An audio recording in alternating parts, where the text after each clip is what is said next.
So when you were in a classroom, or have you ever been just a teacher in a classroom? Oh yeah, I was 5th grade for 15 years. So that's the thing, is that they kind of look at homeroom teachers and go like, who is a really good teacher? Yeah. So like my average reading growth was 2.5 years per kid. Now that's average. Wow. So like, but I had it. Like I worked really hard. I mean, I worked really hard to get that, but you know, so that kind of stuff mattered. That's so while they do have the degrees, if they want certain degrees, it's more important that what you could show in the classroom and that you're able to, so like I run all of our professional development, like I write it all, I run it all, I do all kinds of coaching sessions. So sometimes teachers will come and say like, I want help with writing, and then we go from there. But also I data dig constantly. So I am constantly all over our data, finding like, this teacher has a spot here. Okay.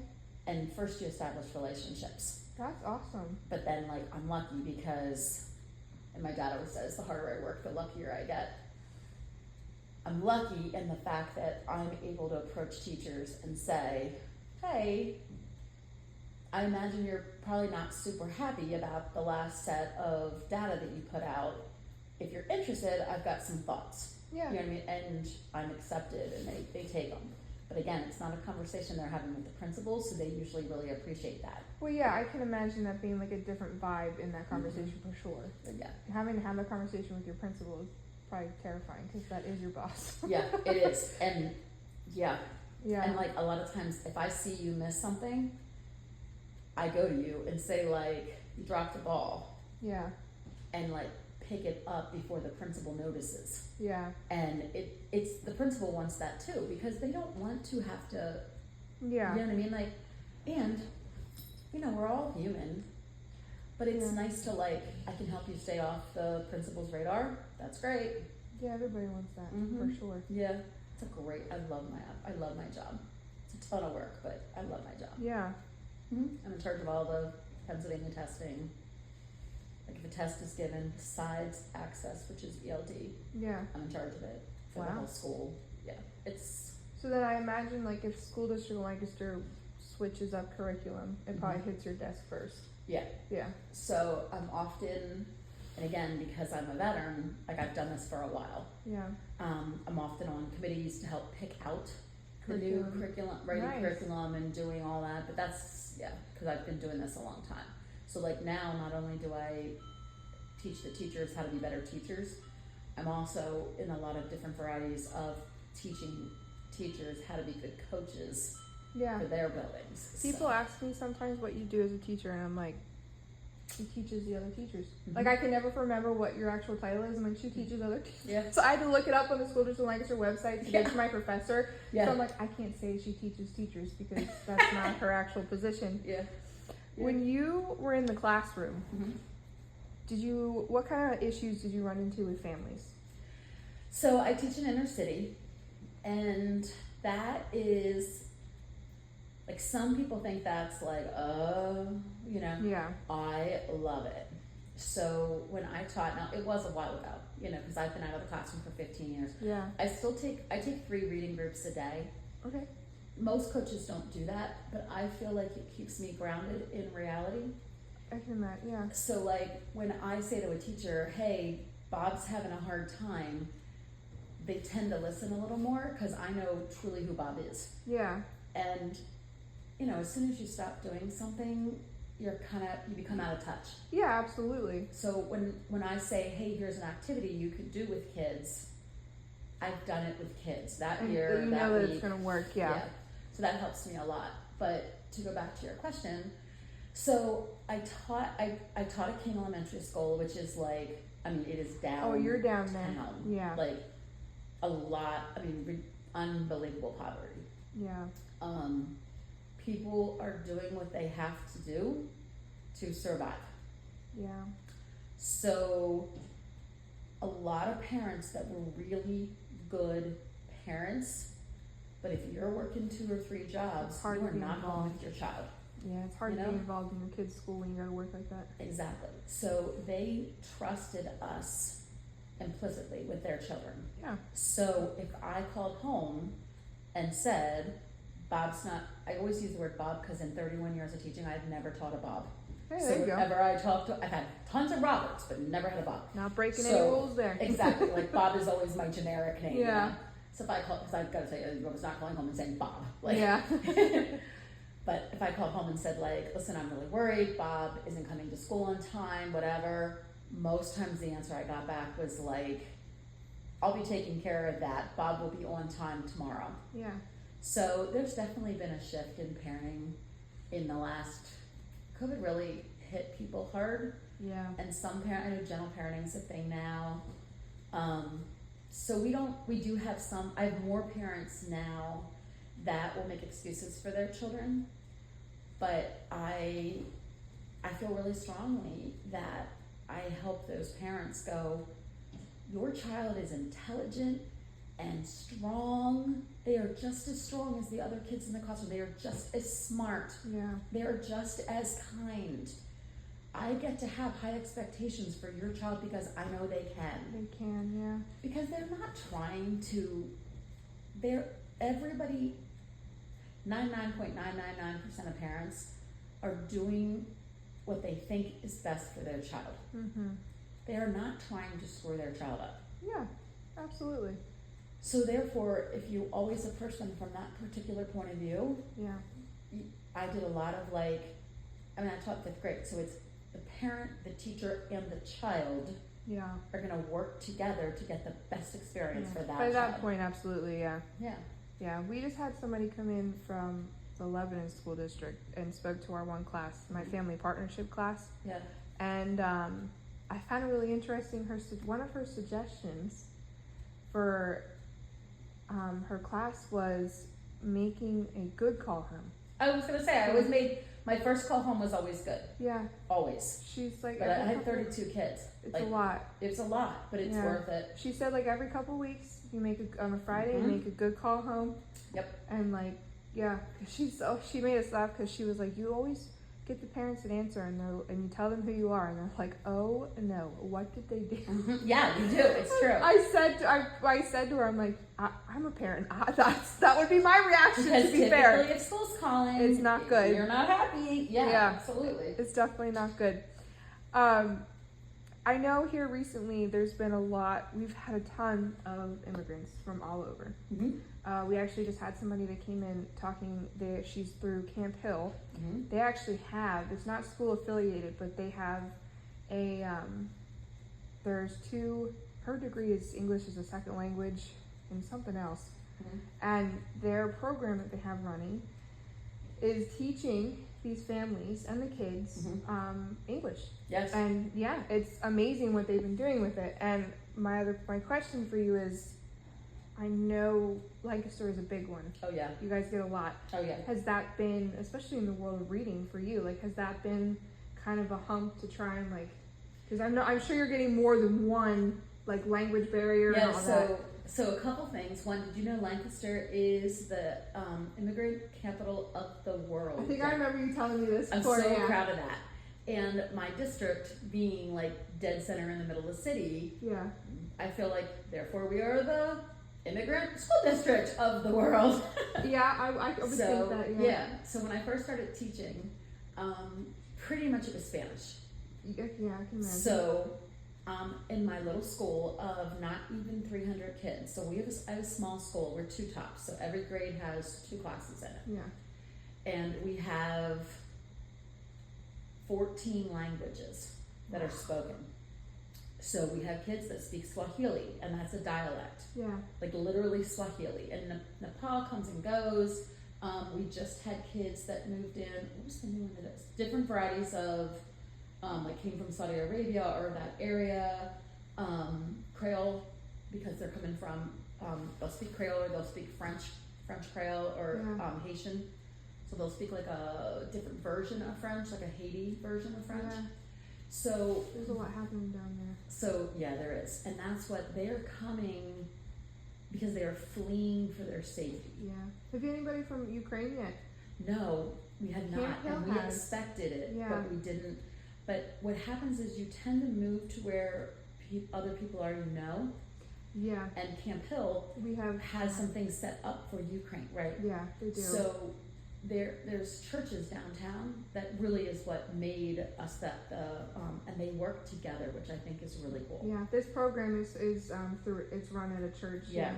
So instead of like each individual little church having their own little program, all the churches, a lot of churches. Yeah. They banded together. That's nice. So that they could like, okay, we can make a much larger impact. And they're really big into, they help find jobs. Yeah. And part of the job is you learn English. So like you're actually paid to learn the language. Wow. And they only stay at the company, a lot of it's restaurants and so forth. Yeah. You know, they only tend to stay for like between 12 and 18 months because by that point they have learned enough, they have a skill. Yeah. They have enough English that they can communicate orally. Writing, of course, takes longer. Yeah. But they can now move up. And they become really good members of society because they're given the skills they need. It's hard. Exactly. Yeah. So they're not a blight on society. They're not living off the government. They're not, people have misconceptions about immigrants. But, so when you go back to like, well, what does that look like in my district? Yeah. So that is actually the degree when you said like, do you think people should get degrees, different degrees? I strongly encourage young teachers to get an ELL degree because it is the largest growing population in Lancaster, in Pennsylvania, and in the United States. Yeah. And when you are taught how to teach a student that is bilingual or trilingual or bifugal, which means they're not literate in either language. Wow. So most immigrants come there bifugal. They don't write in their own language. They don't read in their own language. I don't know. That's crazy. So if you went through the proper channels in quotation marks, you spent several years in a camp. Yeah. Sometimes they'll come bald because lice is a real thing. Yeah. So even the little girls, their heads are shaved. Oh, right. So it depends on where you're coming from, of course. Yeah. But so the formal schooling is not necessarily there. Yeah. So they didn't learn how to read. They didn't learn how to write. So we teach students differently. If you are bilingual, you're able to do those things in your own language, and then it's just a matter of changing the phonics of it. English isn't exactly easy. Right, exactly. So I really encourage teachers to get that degree because it does give you another opportunity, and most of what you're learning is solid, good practice for any student. Yeah. So if you choose to stay in the classroom, you're getting all kinds of other things. Good teaching is not just talking. Yeah.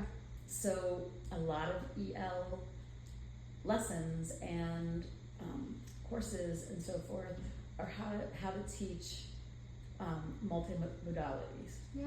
So there's the different varieties of different subjects, but then there's also the different ways people learn. And even down to like kinesthetic compared to auditory compared to visual. Yeah. It's good stuff. Like, I will say I do enjoy, since switching from nursing to teaching, I enjoy that I'm not just being talked to, and I'm actually I'm being taught how to do something. I'm being taught the framework, and then I need to make it my own. Yeah. To where it still fits in the framework. I just had to do a lesson plan where I had to incorporate 4 different times of physical activity. Yeah. And I'm sitting there, when she gave us that, I was like, oh, I can do that. And then I'm sitting there, and I picked a math lesson for place values, because my first thought was, I'll make them physically, stand, have your number, make 100, or make 250, or something like that. And then I'm looking at my lesson, I have 3 other spots. Yeah. I know. It is hard, but it's amazing how much more buy-in. Yeah. The history of schooling is always really interesting to me. Yeah. But what we consider traditional schooling came out of the Industrial Revolution. And at that point, what companies wanted was a cog in the machine. Yeah. Sit down, shut up, and push this button repeatedly. Yeah. And I mean, this is time where like they would lock the warehouse doors so that people couldn't like escape from work. Yeah. I mean, there was a whole fire that is what made that change. Yeah. Because like over 100 women in a sewing factory couldn't get out. Oh, that's horrible. So, you know, I mean, all these things we've learned along the lines, but like, I call it the cemetery method. Sit down, you know, I put you in rows, sit down, shut up, don't stand up. Cemetery method. All of that, but that's not actually based on how human beings interact or learn. Yeah. So very few parts of my classroom, and therefore very few parts of my professional development that I do with teachers are sit down, shut up, and just listen to me. I appreciate that, with especially even with some of the classes I'm in now. When we discussed that, like we just covered Vygotsky and Piaget, and we talked about Montessori, and I love that you can just, I'm going to take this from Montessori, I'm going to take this from Piaget, I'm going to take this from Vygotsky, boom, that works. Like I like that it's not expected to you to just pick one, because sure you can pick one, but then there's downfalls of each. Yes. And I like that you can mix and match, and I do like that. That's a big part of how I coach teachers, because it is not my job to make you into a teacher just like me. Yeah. It is my job to help you find who you are meant to be as a teacher. Yeah.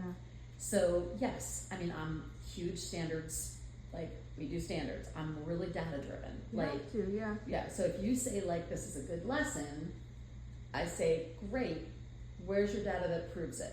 You know? However, I don't care how you get it across to the kids, as long as so we'll have some teachers that they prefer a quieter classroom.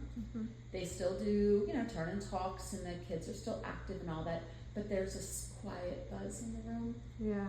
And then there's other teachers where you walk in and an untrained eye would go like, this is chaos. But in reality, they're learning. They're totally learning. It's just that they're doing it standing up. One kid's jumping, you know, they're sharing with each other, but everybody's on track. And I don't care how you get there, as long as you get there. Yeah, it is always amazing to me the differences in classrooms. Yeah. I find that interesting. I've been a part of observing first grade at preschool, and I'm now in a 2-year-old classroom. Yeah. I will say, I don't want to teach anything below first grade. Yeah. I totally get I want to do the lessons and like I want to see them, but not that the 2-year-olds in my class are not learning. They're learning awesome social skills. They're learning to play. All kinds of stuff. Yeah, I want to see. I did a lesson, and these are all the kids that got it. And I hope it's all the kids. Of course, it might not always be, but I want to see that. So with your job, I'm assuming then you probably have access to everybody's data. Like you'll see like this class or this grade did great. This grade, this subject was a problem. Yeah. And then adjust for the following year. That's nice though. Yeah. So I data dig in multiple ways. So sometimes I'm looking for trends in the school, and I'm looking across everything to go like, where's our deficits? What's professional development that has to happen? Where should my coaching be going? And then other times I'm digging for, in particular, teachers, where I say like, what does this teacher need? And they're on point. Like, it is very rare that I go to a teacher. They have efficacy. They understand what they're good at and what they're not. So, like, it's just a matter of building relationships that they'll be okay with me knowing what's not great. And then we work together. I do a lot of, like, I model lessons, so I get to go in. That's nice. I do a lot of co-planning with teachers. I do a lot of, I create new ideas and new ways of doing things, and then I share it based on what we need. Like writing is always the thing. That'll have to be one of my questions when I go for interviews. What's your instructional coach like? How many do you got? And I want. Is there one on campus? Like, I need to know. Okay, then you need to come to SDOL. Yes, I know that you're that. I know where there is one right there. Yeah, I know. No, I do like that. Do you so when you have like, say your first year teachers versus ones that are close to retirement, or maybe you see one that's been there for so long, you see a trend where it's like, there's retirement coming. Like, do you often see that trend? Like first year you have a lot. It depends on the teachers. I'm sure it does. So like, I absolutely have seen that. The person that stayed a little too long. Yeah. You know what I mean? So I see that sometimes. So sometimes a life change will put sure. people into a different mindset. Yeah. And there's some people that, for whatever reason, financially, they must continue to work, even if their heart's not in it anymore. I'm sure, yeah. But then that's my coaching. Like, you need to find your passion again. I need to help you. And like, I put myself out there a lot. Yeah, I have. So, brand new teachers, when I'm coaching them, sometimes it's, I wrote a lesson plan for you here. Take this. Give me that set of papers. You need to go home tonight and sleep. Yeah. You know, I will tell you that there tends to be brand new teachers by the time they come to Thanksgiving. I really encourage them to go home for Thanksgiving and not take a damn thing with them. Yeah. They are worn out. I'm sure. I can imagine I would be one of those. Like, it's my first year. I need this to be, yeah. And we teachers tend to be type A. We like things perfect. We may give other people grace, but damn if we take it for ourselves. Yeah. Right? And I do a lot of coaching with brand new teachers. They don't always realize this is what I'm doing, but I'm coaching them for the long haul. Yeah. You cannot give everything you've got because you will not make it 35 years. Yeah. You have to have boundaries. I definitely think that remembering it's your first year is super important. And there's going to be things you miss, and it happens. And it's okay. You'll change it. Did you ever hear of glass balls and plastic balls? Yes. Yeah. So like, that's one of the things I share with my teachers. Like, is it a glass ball or and they're like, it's a glass ball. I'm like, well, I'll tell you what, I'll catch that glass ball. Yeah. And it's not the way I would teach. I would not coach a 4 or 5 year teacher, because by that point you should be able to keep all your, good, right. And it is a boundary, because like sometimes you're like, great, someone else will do something for me. Awesome. Yeah.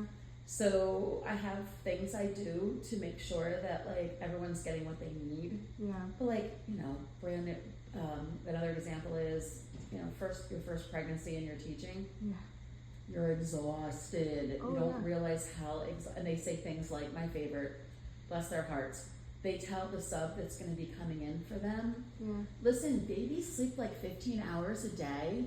Just email me. Wild. And I'm like, and I go to the sub and I go, don't do that. Email me. Like, that's my job. Yeah. I'm like, don't you dare. And she keeps telling me, she has no idea what she's talking about. No. You do not contact her directly. I'm if grateful. she does have to be contact, I will do it. I'm grateful my babies will be out and I'll be done by the truthful. time I'm a teacher. Exactly.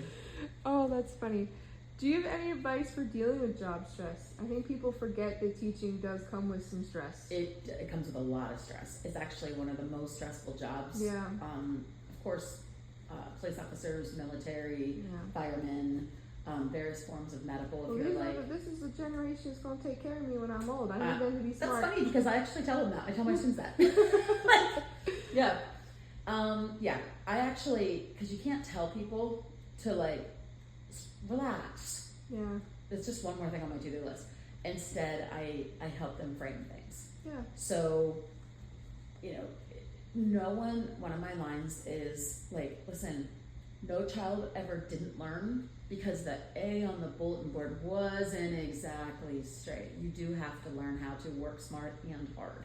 Yeah. So I help them find those things that they can do. Yeah. First, I help them pick it all up. Yeah. And then I help them go like, here's a more efficient way of doing what you're doing. Mm-hmm.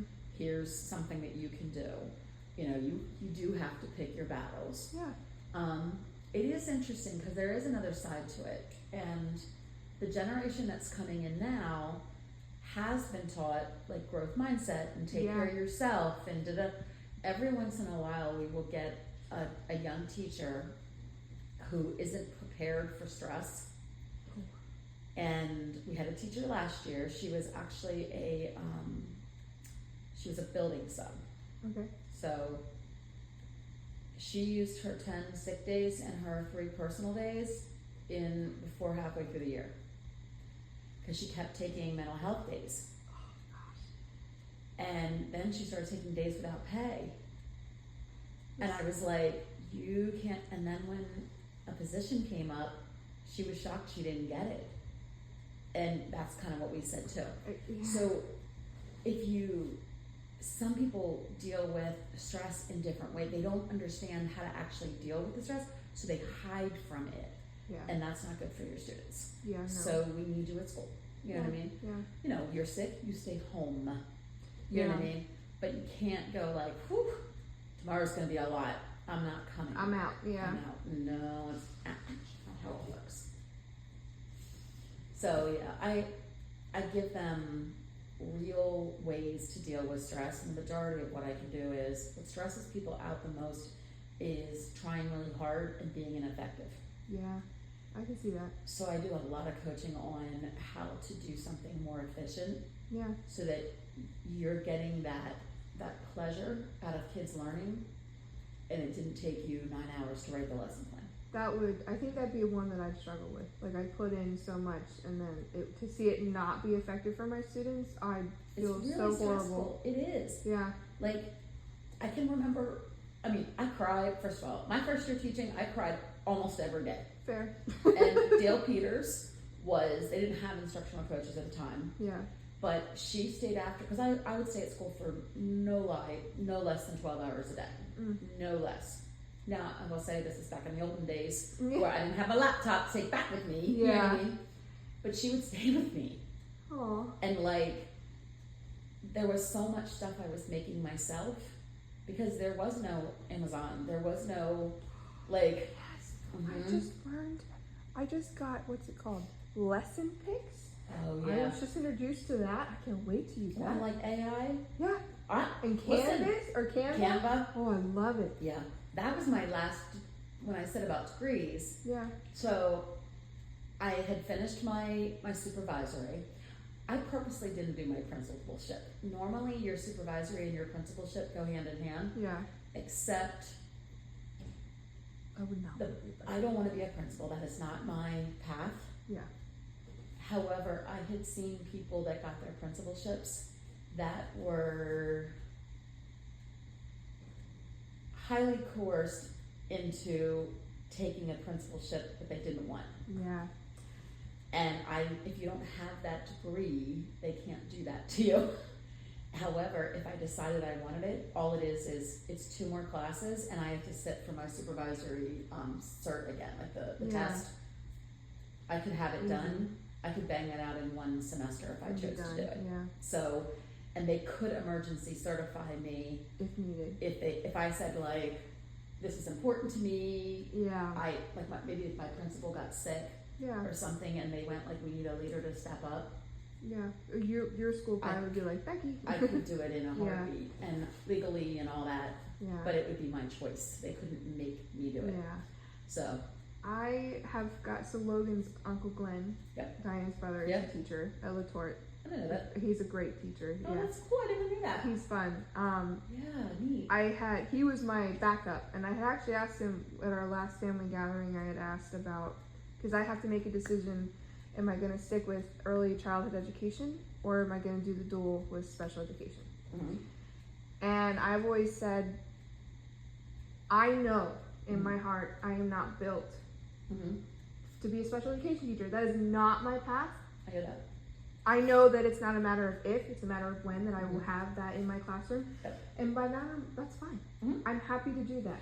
Right. But to do their full-time special education teacher, because he said, he's like, I would not. Because if you have that, like you said, with the principalship, that's where they're going to put you. That's where they're going to want to push you. Massive deficit for special ed teachers. Yeah. And I just know that I won't be the teacher they need. Like, I could do the work, obviously, no problem. But it's not a passion, and you'd be able to tell. And you're coming into education at a good time. Like, when I went for education, I am not exaggerating.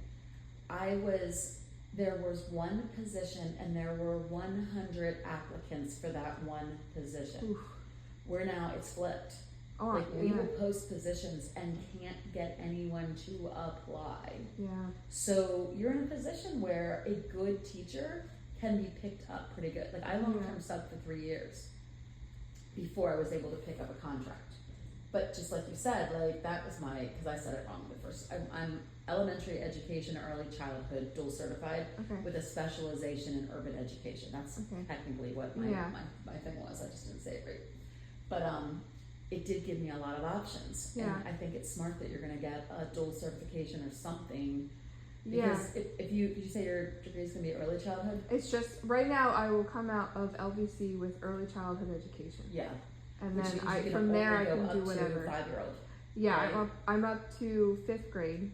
Or no, mine will be pre-K to 4th. Mine's only up to 4th. Yours, okay, so then you are elementary. Yeah, so Okay, elementary education. Glenn did suggest getting certification to finish it out, like the 5th and 6th. Well, what you can do is, this is my suggestion, but you know what's best for you and your family. But if you get a job, they will then pay for the classes. Yeah. So, and you can get a job early childhood through, if you're gonna be certified through grade 4, you'll be able to pick a job up. Yeah. But absolutely, if you then choose, and then you do pick a subject, like I want it in math, English, social studies, science, Yeah. and then that cert will then take it that you can go 5th grade through 8th grade. So you could do yeah, I middle think you school. said 5th through 8th. Okay. Yeah. I hate that Pennsylvania did that, by the way. It really puts us in a bind.